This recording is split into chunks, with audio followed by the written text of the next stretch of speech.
Good afternoon, everyone. In this class, we will study Gulliver's Travels. Uh, the book one of the Gulliver Travel with a chapter-wise summary and guide. So before we go to this chapter, just look what we are going to get here from this discussion. We will get some important information about the book. We will get the character map. We will get chapter-wise summary, an important topic for discussion, and finally the references. Look about the book Gulliver Travels. Gulliver Travels is a satirical narrative set in various fictional kingdoms. Just remember that the entire story is set in a fictional, in an imaginative place, and the mode of the narration is satirical. Okay, these are the two important things that you need to remember. It's a satirical narrative and set in imaginative places. This is the one thing. And the second thing is, in the entire novel we have a character that is Lemuel Gulliver. Lemuel Gulliver is an Englishman. He undergoes 4 different journeys. The first journey is to the land of the Lilliput. The second journey is to the land of the Brobdingnag. Third journey is to the land of Laputa, and the fourth journey is to the Yahoos. So, in this discussion, we are going to simply concentrate on the chapter-wise summary of the book one. This is the character map. Look, Gulliver is in the middle, and look on the upper portion, Emperor of Lilliput is the leader of the race of these tiny people of 6 inch. Okay, we are not going to spend much time in the character map. Come to the story. Part 1 and chapter 1, that is book 1 and chapter 1. What you get here? In the part 1 of the chapter 1, Lemuel Gulliver is the narrator of the story Gulliver Travels. He describes some important issues of his life, his career, his education, and his family. This is the one thing. Then the second important thing is Lemuel also defines how from his early childhood he was ambitious to travel throughout the world, but ultimately he has become a surgeon traveling abroad, different merchant ships. So book 1 and chapter 1. Chapter 1 presents Lemuel's career, education, and family. Then his ambition for travel, and finally how he became a surgeon and how he accompanied various merchant ships. During this time, what has happened with Lemuel, he became familiar with various languages. Chapter 1 continues. In the chapter 1, probably in the second section, we come to know that Lemuel gets a job to Antelope. And what happens there, when he was on a sea voyage to Antelope, the ship met a crash, and somehow Gulliver swims to safety. And when ultimately he came to consciousness, Gulliver discovers that he was among the Lilliputians. The Lilliputians were 6-inch tall residents of Lilliput. The Lilliputians climb on Gullivers and shoot tiny arrow. So this is the second part. This is the second part. Gulliver had a chance to travel to Antelope. The ship met a crash. Gulliver somehow swim, reached to a land, and that was the land of the Lilliputians. In the land of the Lilliputian, he was attacked by the Lilliputian people, and finally, what happened there?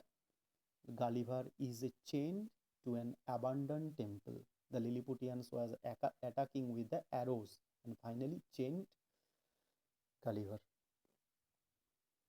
Then chapter 2. What happens there?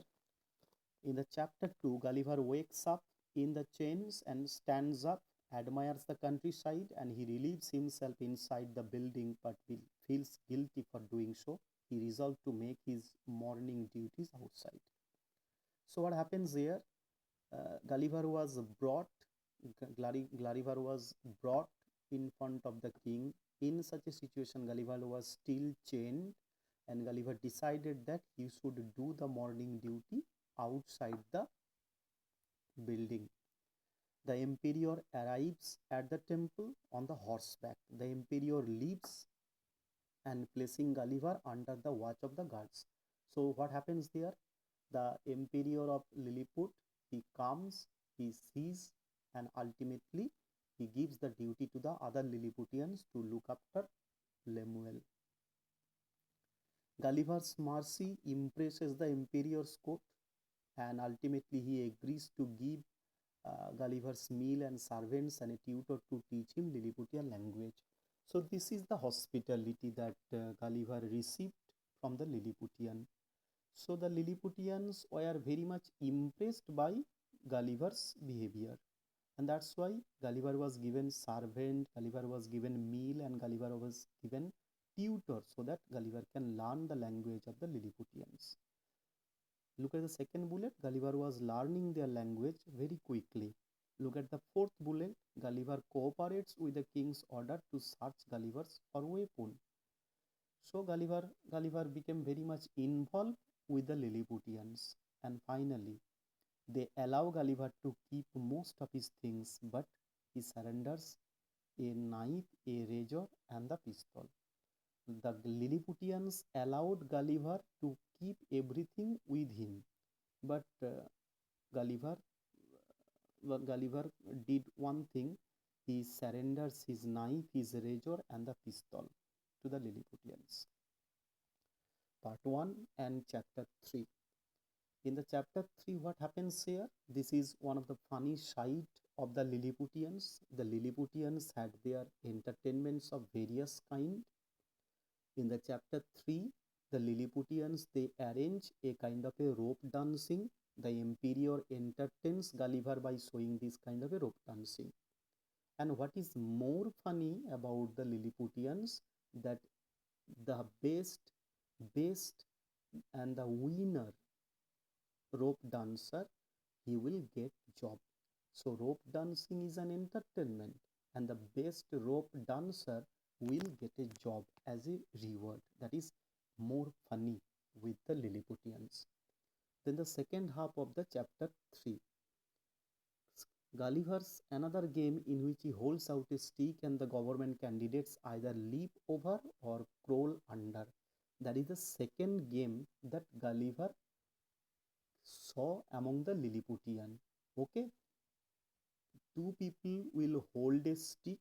Okay, the agile people will jump the stick, leap the stick, or the people who are heavy, they will crawl under it. Okay, either you jump over the stick or you crawl under the stick. That was the second game which was accommodated for Gulliver. The top three candidates who jump and crawl the largest are given special skill to wear and their waist. Okay, the the players who can best jump or the players who can best crawl, they were given the badges to wear. Gulliver creates a new way to entertain the emperor. He builds a platform out of the handkerchief and sticks. Gulliver was also innovating some of the strategy so that he can entertain the king. So another part of the Chapter 3, Lilliputians find a giant black object on the shore. That is a very destructive discovery for the Lilliputians. In fact, this is once again very funny because the Lilliputian, they discover the hat of Gulliver on the beach. So Gulliver's hat was discovered by the Lilliputian as a giant. That is once again very funny if we compare the shape of the Lilliputians and the shape of Gulliver's hat. Look at the bullet 3. Gulliver is granted his freedom and he has to follow certain condition.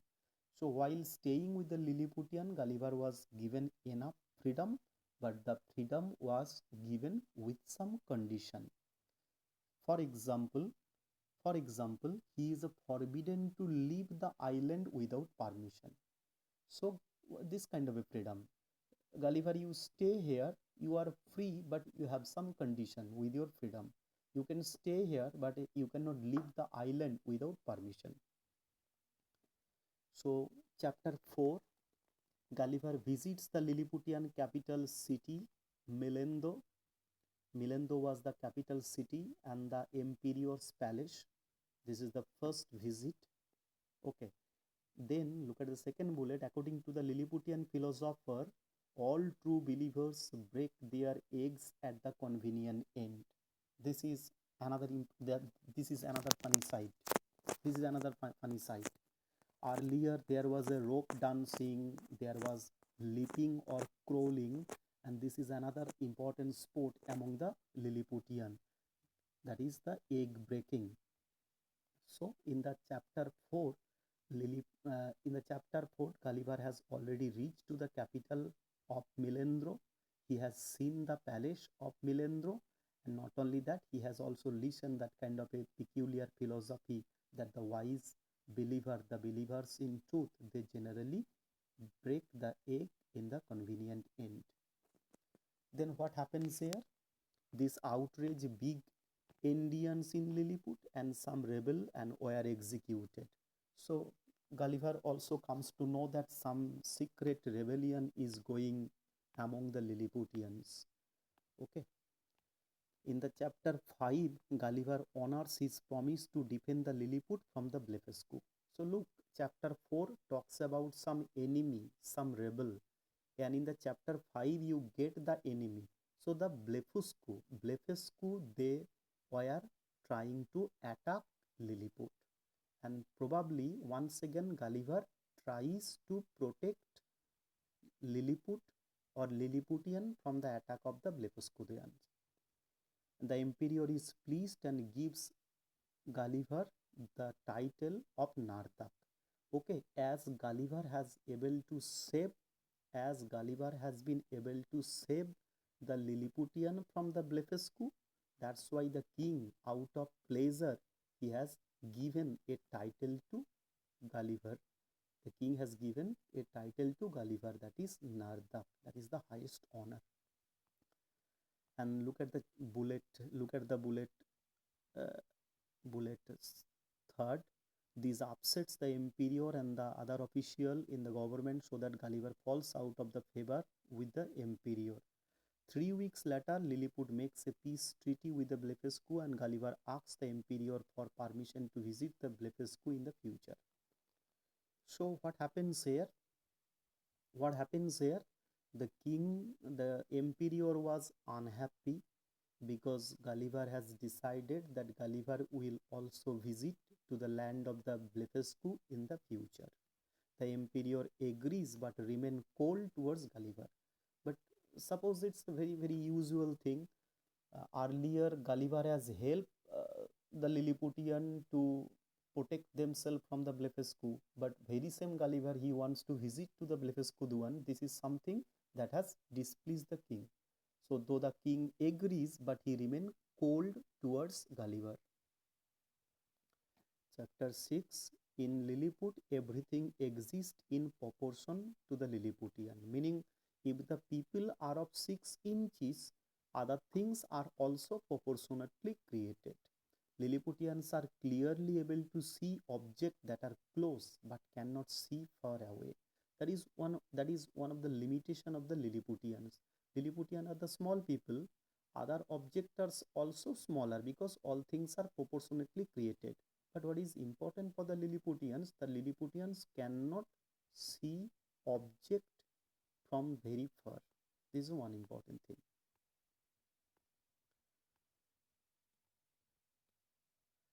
The second important thing is in the Lilliputian, the legal system was very rigid. Okay, those found guilty of the crimes are punished severely, meaning the criminals were punished very severely. On the other hand, the Lilliputians are also rewarded for law-abiding behavior. If you are a sinner, criminal, then you will be punished. If you are a law-abiding citizen, then you will be rewarded. That was a very beautiful law among the Lilliputians. Another thing about the Lilliputians, that the Lilliputians, they did not nourish and nurture their own children at home. Rather, they sent their children to the public nurseries. This is one thing. Second thing, middle class children are taught trades, meaning the children belonging to the middle class, they were taught trade and business. And what is important thing, look at the bullet 3. Gulliver is invited to have a dinner with the emperor. Okay, so this is the best honor after the Nardak. Probably this is another honor for Gulliver. He was invited by the emperor for a dinner. But in the dinner table, Flimnap also accuses Gulliver of having a secret affair with his wife. Flimnap is a very probably a notorious person. He somehow cannot tolerate Gulliver, and that's why he brings a false complaint against Gulliver that Gulliver has some affair with a woman. Chapter 7. A government official tells that the members of the council, including Flimnap, have charged Gulliver with the treason. So this is probably all the conspiracy again. This is a conspiracy against Gulliver, and probably Gulliver has been accused of some treason, meaning he has been accused as a criminal because of some offense. And then finally the official says that Flimnap and other leaders want Gulliver to be executed for his crimes. Look at this. Flimnap, from the beginning, he was very, in fact, negative towards his attitude towards Gulliver was jealous, and out of jealousy he had made a conspiracy, and finally Flimnap is now insisting that Gulliver should be executed. In the chapter 8, look what happens here. Gulliver spies an overturned boat at the sea. Chapter 8, Gulliver sees a boat overturned, and probably this is a kind of a preparation for Gulliver. Gulliver receives order to return to Lilliput for his punishment. Emperor of Blefuscu wants him to stay. So look at this. Gulliver was on the sea beach side. He saw a boat overturned, and probably the king of the Blefuscu wanting him to stay there. On the other hand, the Lilliputian, they were also demanding Gulliver so that they can punish Gulliver. Look at the bullet 3rd. Both Lilliput and Blefuscu find Gulliver's living an agreeable solution to the problem. He takes with him food and drink and some tiny animals from Blefuscu. And after 2 days, he is picked up by the British vessel. So this is how ultimately the confusion between Lilliput and the Blefuscu, their turmoil was not over. Gulliver put them into some agreeable situation, and after putting them into some agreeable situation, Gulliver decides that he will rather go back home. In such a situation, the British vessel come and bring him back to the British island. Okay, so some of the important topics that you should remember for the discussion from the book 1 of Gulliver Travels. First important topic that you should study, that is attempt a critique of the book 1 of Gulliver Travels. That is a very simple question that you need to study. And the second question, consider Gulliver Travels as a prose satire. That is also another very major question. Assess Gulliver Travels as a children literature. That is a very unique question. And briefly portray the character of Lemuel Gulliver. The spelling Lemuel is L-A-M-U-E-L, and somewhere it is spelled as L-E-M-U-E-L, Lemuel Gulliver. So these are the 4 important topics that you should study for your exam.